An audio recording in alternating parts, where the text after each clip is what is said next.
হাজ্জাজ বিন ইউসুফ তো বড় এক জালেম ছিল, হাজার হাজার সাহাবাদেরকে শহীদ করেছে এই হাজ্জাজ বিন ইউসুফ। তবে হাজ্জাজ বিন ইউসুফ যখন সুদূর ভারতীয় উপমহাদেশ থেকে হাজ্জাজ বিন ইউসুফের কানে এক মজলুম নারীর আর্তনাদের খবর পৌঁছেছে, হাজ্জাজ বিন ইউসুফ সুদূর হেজাজ থেকে, আরব থেকে মুহাম্মদ বিন কাসিমের নেতৃত্বে সেনাবাহিনী প্রেরণ করেছে। সেই সেনাবাহিনী ভারতে এসে মজলুম বোনকে উদ্ধার করেছে এবং জালিমের মসনদ তছনছ করে ইসলামের পতাকা উড্ডয়ন করেছে। ঠিক কিনা বলেন? এই ইতিহাস আমাদের মুসলমানের পোলাগো জানা নাই। ইতিহাস মুসলমানদের সোনালী ইতিহাস 99% মুসলমানের জানা নাই। মনে রাখবেন, ইতিহাস হলো এমন এক জিনিস, যে জাতি তার ইতিহাস জানে না ও জাতি তার আগামী গড়তে পারে না। ইতিহাস হলো একটা মানুষের ভিত্তি। যে নিজের ইতিহাস জানে, নিজেদের ইতিহাস জানে, ওরা ইতিহাস, আগামীর ইতিহাস সৃষ্টি করতে পারে। একটু চিন্তা করেন, ইহুদিদের দিকে তাকান, ওরা তো লাথি খাইছে সেই 1500 বছর আগে, তার আগেরও ইতিহাস তারা মনে রাখছে। ওইগুলা ক্যালকুলেশন করেই তো ফিলিস্তিনে তাদের আসা, ফিলিস্তিনে তাদের বসা। আর আমাদের মুসলমানের সন্তানেরা মুসলমানদের সোনালী অতীত জানে না, বরং উল্টা ইসলাম বিদ্বেষীদের ইতিহাস পড়ে অতীতের মুসলিম শাসকদের ব্যাপারে বিষোদ্গার করে। ঠিক কিনা বলেন? আজ থেকে 100 বছর হয়েছে। 100 বছর আগেও উসমানী খেলাফতের সময় আজকের দুনিয়ার পরাশক্তি যাদেরকে আমরা বলি, আমেরিকা বলেন, ব্রিটেন বলেন, যাই বলেন না কেন, ফ্রান্স বলেন, 100 বছর আগেও মুসলমান শাসকদের ট্যাক্স দিয়ে চলা লাগছে। কিন্তু আফসোস এবং পরিতাপের বিষয়, মুসলমান নামধারী কিছু মুনাফেকের কারণে খেলাফতের পতন ঘটছে, আর দুনিয়ার সব অধপতন, লাঞ্ছনা, বঞ্চনা, অপদস্থতা মুসলমানদের উপরে চেপে বসেছে। ঠিক কিনা বলেন? সেজন্য মুসলমান সন্তানদের মুসলমানদের অতীত ইতিহাস জানাতে হবে, নইলে কাজ হবে না। মুহাম্মদ বিন কাসিম 17 বছর বয়সে সিন্ধু বিজয় করছে, রাজা দাহিরকে পরাজিত করেছে, উপমহাদেশে ইসলামের পতাকা উড্ডয়ন করেছে হাজ্জাজ বিন ইউসুফের নির্দেশে। আফসোস, এরদোয়ান আছে, মোহাম্মদ বিন সালমান আছে, হাজ্জাজের কানে সেই প্রযুক্তিহীন সময়ে ভারতের এক মজলুম নারীর আর্তনাদের আওয়াজ পৌঁছিয়েছে ঠিক, কিন্তু আজকে 200 কোটি মুসলমানের কানে এই প্রযুক্তির কল্যাণেও গাজার 20 লক্ষ মুসলমানের আর্তনাদের আওয়াজ পৌঁছায় না। এটা আমাদের জন্য আফসোসের ব্যাপার। এখন পৌঁছায় না, কারণ কি? কারণ হলো গোটা দুনিয়ার মুসলিম শাসক সহ যারা প্রভাবশালী ব্যক্তি আছে, এদের কাঁধের উপরে শয়তান চেপে বসছে। কে চেপে বসছে? কথা কি বুঝেন নাকি ঘুম আসতেছে আপনাদের? এদের কাঁধের উপরে শয়তান চেপে বসছে। শয়তান সংখ্যায় 200 কোটি মুসলমান, কিন্তু এদের বড় একটা অংশ হয়ে গেছে শয়তানের দলের। এই জন্য কাগজে কলমে লেখায় আছে, কিন্তু বাস্তবে ওগুলো সব শয়তানের দলের লোক হয়ে গেছে। ঠিক কিনা বলে? এজন্য আল্লাহ তাআলা কোরআনুল কারীমের মধ্যে জানায় দিয়েছেন, গোটা দুনিয়াতে সব মানুষ 2 দলে বিভক্ত, পরকালেও 2 দলে বিভক্ত। আল্লাহ তাআলা বলেন, ফারিকুম ফিল জান্নাহ ও ফারিকুম ফিস সাঈর। আখিরাতে একটা দল হবে জান্নাতি, আর একটা দল হবে জাহান্নামী। দুনিয়াতে যত দল, যত মত থাকুক না কেন, আল্লাহ তাআলাও বলেন দুনিয়াতে দল মূলত 2টা। কয়টা? একটু জবাব দিয়েন, কয়টা? 2টা। মুসলমানদের মধ্যে থেকেও শয়তানের দলের লোক হতে পারে। আল্লাহ সুবহানাহু ওয়া তাআলা সেই জন্য প্রথমে শয়তানের দলের লোক কারা তাদের পরিচয় আল্লাহ তাআলা দেন। আল্লাহ তাআলা বলেন, ইস্তাহওয়াযা আলাইহিমুশ শাইতানু ফাআনসাহুম যিকরাল্লাহ উলাইকা উলাইকা হিজবুশ শাইতান। আল্লাহ রাব্বুল আলামিন বলেন, শয়তান তাদের উপরে চেপে বসেছে। ইস্তাহওয়াযা আলাইহিমুশ শাইতান ফাআনসাহুম যিকরাল্লাহ। শয়তান তাদের উপরে চেপে তাদেরকে আল্লাহ তাআলার স্মরণ থেকে গাফেল বানায় দিয়েছে। 200 কোটি মুসলমান থাকতে পারে, প্রভাবশালী সম্পদশালী হাজারো শত শত শাসক থাকতে পারে, কিন্তু শয়তান যখন কারো কাঁধে বসে নিয়ন্ত্রণ নিয়ে নেয়, সে তখন শয়তান যা বলে সে সেইটাই করে। আপনারা হয়তো মাঝে মধ্যে দেখে থাকবেন, দেখেছেন কিনা জানি না, আমরা ঢাকাতে মাঝে মধ্যে দেখি বিশাল বিশাল হাতি, 1.5 তলা 2 তলা সমান উঁচু এক একটা হাতি। ওই হাতির উপরে একেবারে চিকুন গঠনের ছোট্ট একটা ছেলে হাতির উপরে বসে থাকে, আর একটা লাঠি দিয়া হাতিকে নিয়ন্ত্রণ করে। ডানে যাইতে বললে ডানে যায়, বামে যাইতে বললে বামে যায়।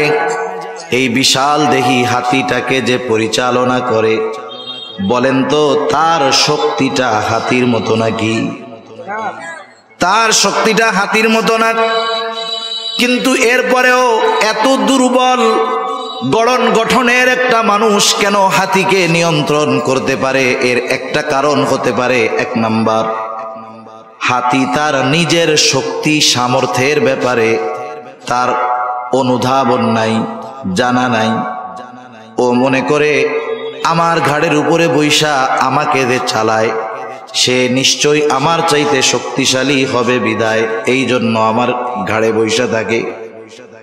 হাতি যদি বাস্তবে বুঝতে পারত আমাকে যে চালায় সে এতটা দুর্বল, সুর দিয়ে একটা চাপ দিলে আলু ভর্তার মতো হয়ে যাবে, তাহলে কিন্তু হাতি তার উপরে বসে থাকা লোকটার কাছে বশ মানত না। মুসলমানদের অবস্থা ওই রকম। আল্লাহ তাআলা শক্তি দিয়েছে, সামর্থ্য দিয়েছে, কিন্তু যখন কাঁধের উপরে শয়তান চেপে বসেছে, মুসলমান আল্লাহকে ভুলে গেছে, ঈমানি শক্তির কথা ভুলে গেছে। এই জন্য শয়তান ওই মুসলমানদেরকে যেভাবে চালায় তারা সেভাবেই চলে। আল্লাহ তাআলা সেই কথা বলেন, ইস্তাহওয়াযা আলাইহিমুশ শাইতানু ফাআনসাহুম যিকরাল্লাহ। শয়তান তাদের উপরে চেপে বসেছে, তাদেরকে আল্লাহর স্মরণ থেকে গাফেল বানায় দিয়েছে। যাদের ঘাড়ে শয়তান চাপলো, আল্লাহ তাআলার বিধিবিধানকে ভুলায় দিল। আল্লাহ তাআলাই বলেন, শুনে নাও, উলাইকা হিজবুশ শাইতান। এই লোকগুলোই হলো শয়তানের দলের লোক। আল্লাহ তাআলা বান্দার প্রতি কত মেহেরবান, দয়ালু। শয়তানের সাথে আমাদের সম্পর্ক কি আল্লাহ তাআলা এটা জানায় দিয়েছে। আল্লাহ রাব্বুল আলামিন এক জায়গায় বলেন, শয়তান হলো তোমাদের প্রকাশ্য দুশমন। আল্লাহ রাব্বুল আলামিনের আদেশে সব ফেরেশতারা আদম আলাইহিস সালামকে সিজদা দিল। সব ফেরেশতারা আদম আলাইহিস সালামকে সিজদা দিল, কিন্তু ইবলিস আল্লাহ তাআলার আদেশ অমান্য করলো। আল্লাহ তাআলার আদেশ অমান্য করে আদম আলাইহিস সালামকে সিজদা দিল না। আল্লাহ তাআলা ইবলিসকে জিজ্ঞাসা করতেছে, কি ব্যাপার, কেন তুমি আমার আদেশ মান্য করলা না? ক্বালা মা মানাআকা আন তাসজুদা লিমা আমারতুক ক্বালা আনা খায়রুম মিন খলাকতানি মিন নারিন ওয়া খলাকতাহু মিন তিন। শয়তানকে আল্লাহ তাআলা জিজ্ঞাসা করে, কোন জিনিস তোমাকে আমার এই আদেশ মানতে বাধা প্রদান করলো? শয়তান এবার আল্লাহ তাআলার এই নির্দেশ অমান্য করার যুক্তি আল্লাহ তাআলার সামনে পেশ করে বলতেছে, খলাকতানি মিন নার। সিজদা না করার কারণ হইল আনা খায়রুম মিন, আমি তার চাইতে ভালো, এই জন্য আমি তাকে সিজদা করি নাই। ভালো কেন? খলাকতানি মিন নার, আপনি আমাকে আগুন থেকে সৃষ্টি করেছেন। ওয়া খলাকতাহু মিন তিন, আর তাকে মাটি থেকে সৃষ্টি করেছেন। প্রত্যেকটা জিনিসের একটা মৌলিক বিষয় আছে। যেমন আগুন, এর অন্যতম একটা সিফাত হলো আগুন যখন কোথাও লেগে যায়, আগুন কিন্তু নিচের দিকে যায় না, উপরের দিকে যায়। আগুনের বৈশিষ্ট্য হলো আগুন উপরের দিকে যায়। আর মাটি যত শক্তি দিয়ে উপরে নিক্ষেপ করা হোক না কেন, মাটির বৈশিষ্ট্য হলো মাটি নিচের দিকে যায়। শয়তান বোঝাতে চায় আমার সৃষ্টির মৌলিক বস্তু যেহেতু আগুন, তার গতি হলো ঊর্ধ্বমুখী। আদম সৃষ্টির মৌলিক বস্তু হলো মাটি, তার গতি হলো নিম্নমুখী। সেই জন্য ঊর্ধ্বমুখী একটা জিনিস নিম্নমুখী একটা জিনিসকে সেজদা করতে পারে না। আর যে ঊর্ধ্বমুখী সে নিম্নমুখীর চাইতে উত্তম। এই জন্য আমি আদমকে সেজদা করি নাই। মূল কথা হলো আল্লাহ তাআলার নির্দেশ, আদেশ, ফরমান আসার পর কোন যুক্তির পেছনে দৌড়ানো এটা কোন মুমিনের জন্য শোভনীয় হতে পারে। মুমিন যখন দেখবে এখানে আল্লাহ তাআলার সুস্পষ্ট নির্দেশ আছে, হয়তো করার নির্দেশ নয়তো বর্জনের নির্দেশ, কেন আল্লাহ তাআলা করলেন এই কেনর পেছনে না পড়ে নির্দেশ করেছেন আল্লাহ। বিনা যুক্তিতে যে এই আদেশ মেনে নিবে সে তো কামিয়াব। আর যে কারণ খুঁজতে যাবে, কারণ খুঁজতে গিয়ে যদি কারণ বের করতে না পারে, আল্লাহ না করুন শয়তানের ধোকায় পড়ে ঈমানহীন হয়ে যাওয়ার আশঙ্কা আছে। আমাদের দেশে মুসলিম ঘর থেকে নাস্তিক হয়, ও নাস্তিক হয়ে জন্ম নেয় না। মুসলিম ঘর থেকে নাস্তিক হয় কেন? ও একটু পড়াশোনা করে, পড়াশোনা করে সব বিষয়ের পেছনে যুক্তি খুঁজতে থাকে, বলে যা দেখি না তা বিশ্বাস করি না। এই একটা সূত্রকে মূলনীতি মেনে যখন সে গবেষণা করতে যায়, দেখা যায় কোরআন হাদিসের বর্ণনার অনেক কিছু আছে সে দেখে না। সে দেখে না তাই মানে না, আর মানে না তাই ঈমানদারও আর থাকে না। ঠিক কিনা বলেন? এজন্য আল্লাহ তাআলার পক্ষ থেকে যখন কোনো নির্দেশ, আদেশ আসবে, নির্দ্বিধায় সেটা মেনে নিতে হবে আমাদের। শয়তান তাই বলতেছে খলাকতানি মিন নার ওয়া খলাকতাহু মিন তিন, আপনি আমাকে বানিয়েছেন আগুন দিয়া, আদমকে বানিয়েছেন মাটি দিয়ে, তাই আমি তার চাইতে ভালো, তাই তাকে সেজদা করি নাই। আল্লাহ তাআলার আদেশ ইবলিস মানে নাই। আল্লাহ তাআলা বললেন ক্বালা ফাখরুজ মিনহা ফাইন্নাকা রাজীম ওয়া ইন্না আলাইকা লা'নাতি ইলা ইয়াউমিদ্দিন। আল্লাহ তাআলা বললেন তুই বের হয়ে যা, তুই অভিশপ্ত, বের হয়ে যা। ওয়া ইন্না আলাইকা লা'নাতি ইলা ইয়াউমিদ্দিন। আল্লাহ তাআলা বললেন তোর উপরে আমার লানত একেবারে কিয়ামতের দিবস পর্যন্ত, তোর উপরে আমার লানত। এইবার ইবলিস অহংকারের কারণে কিন্তু সে সেজদা করে নাই। আদম আলাইহিস সালামকে সেজদা না করার যেই কারণগুলোর মধ্যে অন্যতম একটা কারণ হলো ইস্তাকবারা, সে অহংকার করেছে, তাকাব্বুরি করেছে। সেই জন্য সমাজে কোনো পাপী যদি অহংকারী হয়, ওই পাপীর পাপ থেকে ফিরে আসাটা তার জন্য কঠিন হয়ে যায়। সমাজে কিছু পাপী আছে না বুঝা পাপ করে, আর কিছু পাপী আছে সাথে অহংকারও করে। দুইজনের মধ্যে তফাৎ আছে। মনে করেন জুমার দিনে আসছে মসজিদে, ইমাম সাহেব আলোচনা করতেছে। পাপী যদি সাধারণ পাপী হয়, ও যখন জানবে যে আমার এই পাপের ক্ষতি হলো এইটা, এই পাপের কারণে আমার দুনিয়া আখিরাত বরবাদ হবে, ও ওই পাপ না ছাড়লেও কমপক্ষে নিজের মধ্যে একটা চিন্তা আসবে যে এই গুনাহটা ছাড়ার দরকার।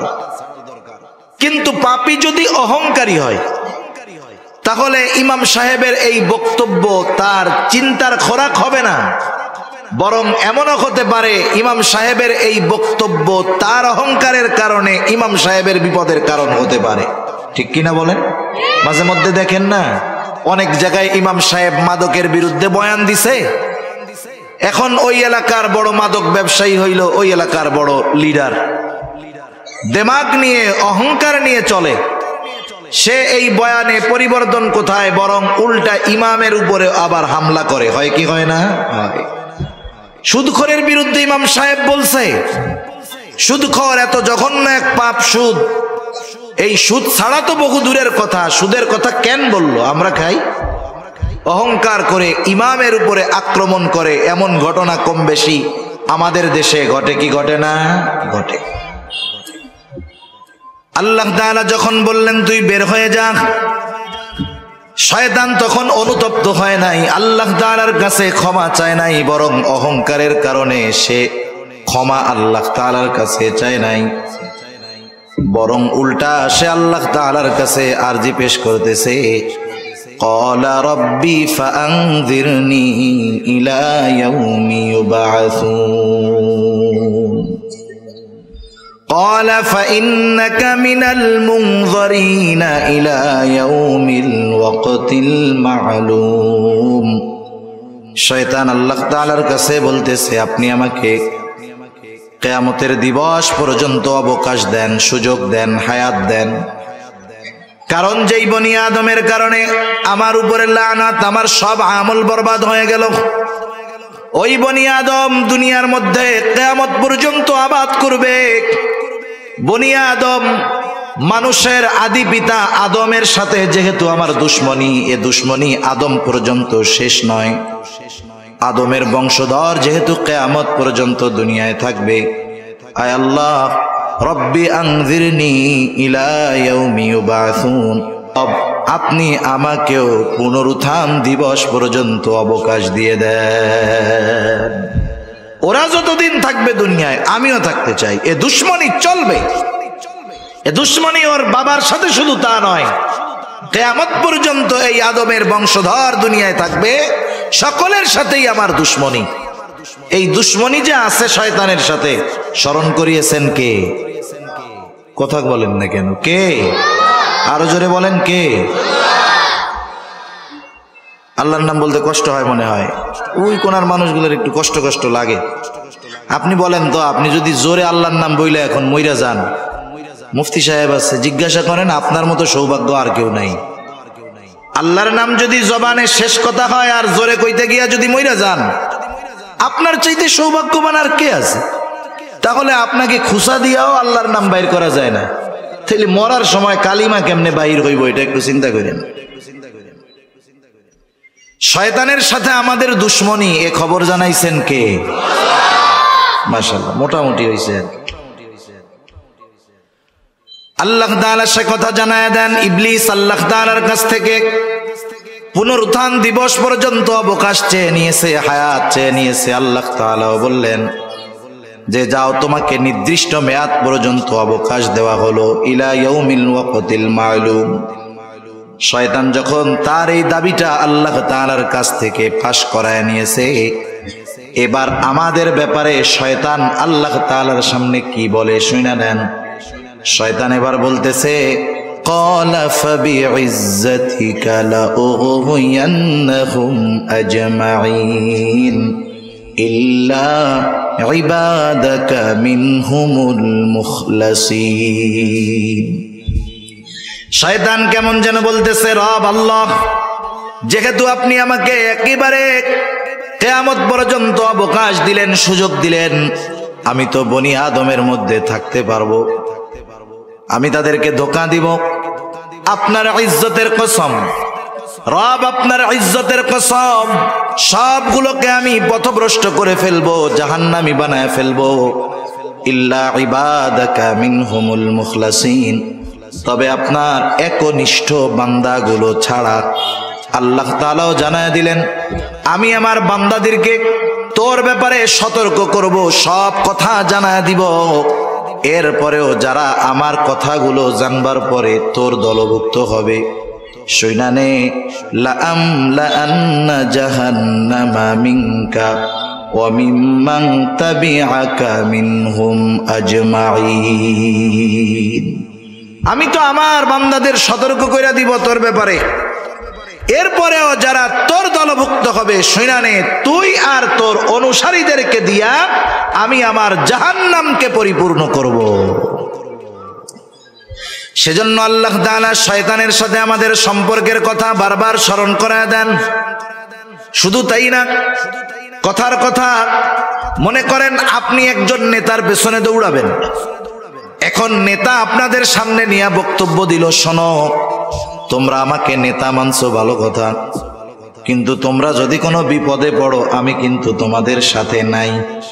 বলেন তো এই রকম বক্তব্য যদি কোনো নেতা দেয়, এই বক্তব্যের পরে তার সামনে মাইকের স্পিকার আর ডান পাশে মাইকওয়ালা ছাড়া আর কেউ থাকবে নাকি?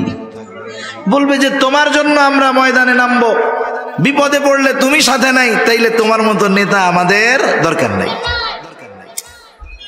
দুনিয়াতে যারা শয়তানকে নেতা মানবে, শয়তানের নেতৃত্ব মেনে নিবে, কিয়ামতের দিন কঠিন মুসিবতের সময়, সবচাইতে বড় মুসিবতের সময় কিন্তু তাদের নেতা তাদের সাথে থাকবে না।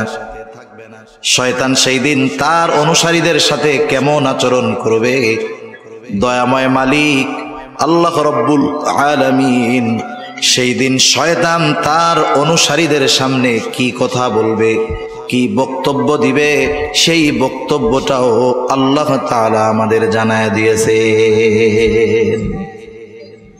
আল্লাহ তাআলা কোরআনুল কারীমের মধ্যে বলেন, وقال الشيطان لما قضي الأمر إن الله وعدكم وعد الحق ووعدتكم فأخلفتكم وما كان لي عليكم من سلطان إلا أن دعوتكم فاستجبتم لي فلا تلوموني ولوموا أنفسكم ما أنا بمصرخكم وما أنتم بمصرخي إني كفرت بما أشركتموني من قبل। আল্লাহ তাআলা আমাদের জানায় দিলেন, কিন্তু বক্তব্যটা হলো শয়তানের, যেটা কিয়ামতের ময়দানে দিবে। আল্লাহ তাআলা আমাদেরকে জানায় দিয়েছেন কত আগে কি করবে সেই দিন শয়তান। আল্লাহ তাআলা বলেন, ওয়াকালা আশ-শাইতানু লাম্মা কুদিয়াল আমর, সব কিছুর যখন চূড়ান্ত ফয়সালা হয়ে যাবে, এইবার শয়তানের দলের অনুসারী যারা, তারা শয়তানকে খুঁজতে থাকবে যে আমাদের তো নিশ্চিত হয়ে গেল জাহান্নাম, কে আমাদের জন্য একটু সুপারিশ করবে। মৃত্যুদণ্ড যখন কারো কার্যকর হয়ে যায়, আপিল করে, জজ কোর্টে হইলে হাইকোর্টে, সুপ্রিম কোর্টে গিয়া করে, সুপ্রিম কোর্টে যদি রায় হয় রাষ্ট্রপতির কাছে গিয়া করে। ওরা চিন্তা করবে আমাদের জন্য তো জাহান্নাম অবধারিত, কিন্তু কে আছে আমাদের জন্য আজকে সুপারিশ করবে, আমাদেরকে এই বিপদ থেকে উদ্ধার করবে। দুনিয়ায় যেহেতু তারা শয়তানের সাথে ছিল, এইবার তারা শয়তানকে খুঁজতে থাকবে। তাফসীরের মধ্যে আসছে, দূরে তাকায় দেখবে ওই যে শয়তানকে দেখা যায়, এইবার সকলে মিলে শয়তানের দিকে দৌড় শুরু করবে। শয়তানও দৌড়াইতে থাকবে, দৌড়াইতে থাকবে। কিছু দূর যাবার পর শয়তান তাদের দিকে ঘুরে ফিরে দাঁড়ায় যাবে, দৌড়ানো মানুষগুলো দাঁড়ায় যাবে, চিন্তা করবে এইবার বুঝি শয়তান আমাদেরকে কোনো আশার বাণী শোনাবে, যাতে করে আমরা এই বিপদ থেকে বাঁচতে পারবো। ওই দিন দাঁড়ায়া শয়তান গোটা দুনিয়ার শুরু থেকে নিয়ে শেষ পর্যন্ত তার যত অনুসারী ছিল তাদের সামনে যেই বক্তব্যটা দিবে, আল্লাহ তাআলা সেই বক্তব্যটাই বলতেছেন। শয়তান প্রথমেই বলবে, ইন্নাল্লাহা ওয়া'আদাকুম ওয়া'দাল হক। শয়তান প্রথমেই বলবে, ইন্নাল্লাহা ওয়া'আদাকুম ওয়া'দাল হক, নিশ্চয়ই আল্লাহ তাআলা তোমাদের সাথে যা ওয়াদা করেছেন সব ওয়াদা সত্য। এখন প্রশ্ন হলো, আল্লাহ তাআলা কি ওয়াদা করছেন আমাদের সাথে? আল্লাহ তাআলার যত প্রতিশ্রুতি আছে, যত ওয়াদা আছে, সব ওয়াদা যদি বিশ্লেষণ করা হয় সারমর্ম হয় দুইটা। কয়টা?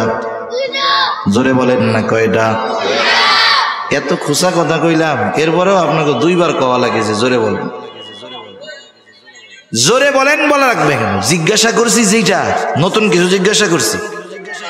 আগেই বলছি যে আল্লাহ তাআলা যত ওয়াদা দিয়েছেন সব ওয়াদার সারমর্ম দুইটা। এরপরে জিজ্ঞাসা করছি কয়টা? আগে হলো উত্তর বইলা দিছি, এরপরে জিজ্ঞাসা করছি।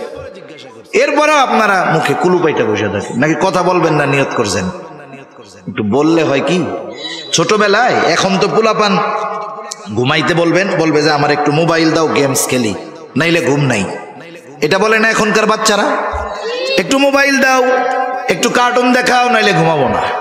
আমাদেরও মনে আছে যতটুক, ছোটবেলায় আমাদের যখন ঘুমাইতে বলতো আমরা বলতাম যে গল্প শোনাও। গল্প কে শোনাবে? দাদা, দাদি, মা, যে কোনো একজন তো শোনাবে। এইবার দাদির কাছে শুইছি, গল্প শুরু করছে। এক দেশে এক রাজা ছিল। আমরা কি কইতাম? রাজার একটা ঘোড়া ছিল, ঘোড়ার দুইটা পাখনা ছিল। এইবার আর হু হা কিচ্ছু হয় না। বলেন তো দাদির গল্প আছে না শেষ? দাদির গল্প চলতো না শেষ? দাদির গল্প চলতো ততক্ষণ, হুহা থাকতো যতক্ষণ। আমি আপনাদের সামনে বলতেছি, আপনারা কি সজাগ আছেন না ঘুমায় আছেন? এই জন্যই জিজ্ঞাসা করি, যে এই প্রশ্নগুলা করি। নতুন কিছু তো আর করি না, আগে উত্তর বলি এরপরে জিজ্ঞাসা করি। অথচ এই জিজ্ঞাসার কোনো দরকার নাই। বললাম যে সারমর্ম দুইটা, শেষ। কিন্তু এরপরে আবার জিজ্ঞাসা করি সারমর্ম কয়টা।